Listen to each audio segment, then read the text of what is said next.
If you were alive at any time in the 1990s, you remember the book Men Are From Mars and Women Are From Venus. This book was written by a guy named John Gray, and he has a PhD on the end of his name, so you may think that's a guy who knows what he's talking about. But one could argue that he doesn't actually have a PhD, and he definitely doesn't know what he's talking about. This guy argues that there are fundamental, innate differences between the needs and communication patterns of men and women. If you've read anything overviewing this book, or discussing its merits, you'll see that there is a lot of pushback from psychologists on this book, because it essentially boils down every stereotype we have about how men and women communicate into a book, and then tries to sell it as fact. Even though research does not support that men and women have fundamental differences in their communication styles or in what they need or desire from a romantic relationship. And one example of something that I can address based on my own expertise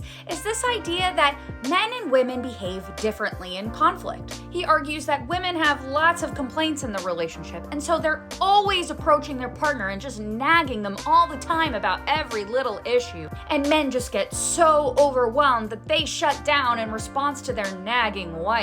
This idea that women just complain all the time and they make so many demands on their partner and their husband just has to withdraw is one of the worst perpetuated myths that also permeates science. In fact, this communication pattern that we today call the demand withdraw cycle was at one time called the nag withdraw cycle, because that mental model of women making demands and men withdrawing was so ingrained in the men primarily doing this research that they created an entire phenomenon around the existence of it, and then found that men and women equally experience this phenomena of having relational complaints and having their partner withdraw. And that's just one example, but that entire book is just a book of stereotypes about how men and women behave, and none of it is rooted in reality, or at least not generalizable reality. It's one guy who thought a thing and made a book.